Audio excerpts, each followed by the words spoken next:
Hi friends, welcome back to news kitchen. It's me Aneesa. ഇന്നത്തെ recipe എന്ന് പറഞ്ഞാൽ ബ്രേക്ക്ഫാസ്റ്റായിട്ടും ഡിന്നറായിട്ടുമൊക്കെ നമുക്ക് വളരെ എളുപ്പത്തിൽ പെർഫെക്റ്റായിട്ട് എണ്ണയൊന്നും വലിച്ചെടുക്കാതെ നമുക്ക് നല്ല രീതിയിൽ ചെയ്തെടുക്കാൻ പറ്റുന്ന ഒരു നെയ്പ്പത്തിൻ്റെ റെസിപ്പിയാണ്. നമുക്ക് എല്ലാവിധ കറികളോടുകൂടി, പ്രത്യേകിച്ച് നോൺ വെജ് കറികളിലൂടെ മാച്ചാന്നുള്ളൊരു വിഭവമാണ് ഈ നെയ്പ്പത്തിൽ.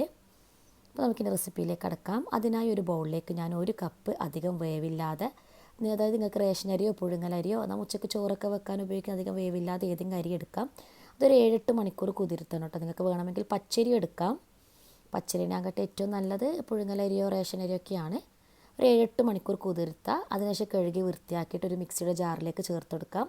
അതോടൊപ്പം തന്നെ ഒരു 3/4 കപ്പോളം തേങ്ങയും അല്പം പെരുംജീരകവും ചെറിയ കഷ്ണം ഉള്ളിയും അതോടൊപ്പം തന്നെ അല്പം വെള്ളം കൂടി ചേർത്തിട്ട് ഇതൊരു തെരിതെരിപ്പായിട്ടൊന്ന് അടിച്ചെടുക്കാം. കൂടുതൽ വെള്ളം ചേർത്തിട്ട് പേസ്റ്റ് പോലെ അരിച്ചെടുക്കരുത്. കുറച്ച് വെള്ളം ചേർത്തിട്ട് നല്ല തെരിതെരിപ്പായിട്ട് പൾസിലിട്ടിട്ട് 2 പ്രാവശ്യം ജസ്റ്റ് ഒന്ന് കറക്കിയെടുക്കേണ്ട ആവശ്യമേ ഉള്ളൂ. കാരണം ഈ നെയ്പ്പത്തിൻ്റെ സ്ട്രക്ചർ എന്ന് പറയുന്നത് അതിൻ്റെ മുകളിൽ ഇതേപോലെ അരിയുടെ ചെറിയ ചെറിയ കഷ്ണങ്ങൾ ഇങ്ങനെ പൊന്തി നിൽക്കുന്നതാണ്. എന്നിട്ട് ഇത് ഇതേപോലെ അടിച്ചെടുക്കണം കേട്ടോ. അതൊരു ബൗളിലേക്ക് മാറ്റി കൊടുക്കാം. ഇനി ഇതിലേക്ക് അല്പം വെള്ളം വേണമെങ്കിൽ ചേർക്കുക. കാരണം അടിച്ചെടുക്കുന്ന സമയത്ത് കൂടുതൽ വെള്ളം ചേർക്കുന്നില്ല. വെള്ളം ചേർത്താൽ പിന്നെ നമുക്കത് ചില സമയത്ത് ഫൈൻ പേസ്റ്റായിട്ട് കിട്ടും.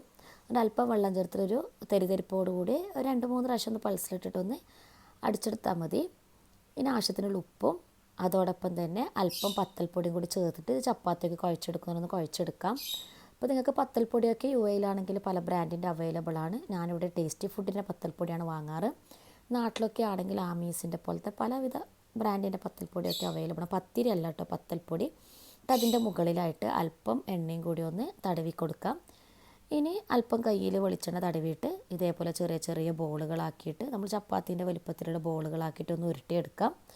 എന്നിട്ട് കൈ വെച്ചിട്ടോ അല്ലെങ്കിൽ എന്തെങ്കിലും പ്രസ് വെച്ചിട്ടോ ഇതേപോലെ ഒരു പൂരിയുടെ വലിപ്പത്തിലൊന്ന് പരത്തിയെടുക്കാം കേട്ടോ. നിങ്ങൾ ചപ്പാത്തി കോല് പോലത്തെ കോലെടുത്തിട്ട് റോളിംഗ് പിന്നെടുത്തിട്ട് പരത്തരുത്. കൈ വെച്ചിട്ടോ അല്ലെങ്കിൽ എന്തെങ്കിലും പ്രസ് വെച്ചിട്ട് ഇതൊന്ന് പരത്തിയെടുക്കണം. അധികം നേർത്തിട്ട് ഇത് പരത്തിയെടുക്കരുത്.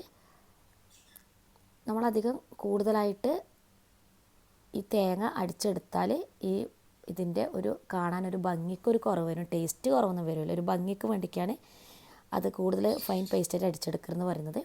പിന്നെ ഒരു ചീനച്ചട്ടിയിൽ അല്പം വെളിച്ചെണ്ണ ഒഴിച്ചിട്ട് നന്നായിട്ട് തന്നെ അത് ചൂടാൻ വെക്കാം.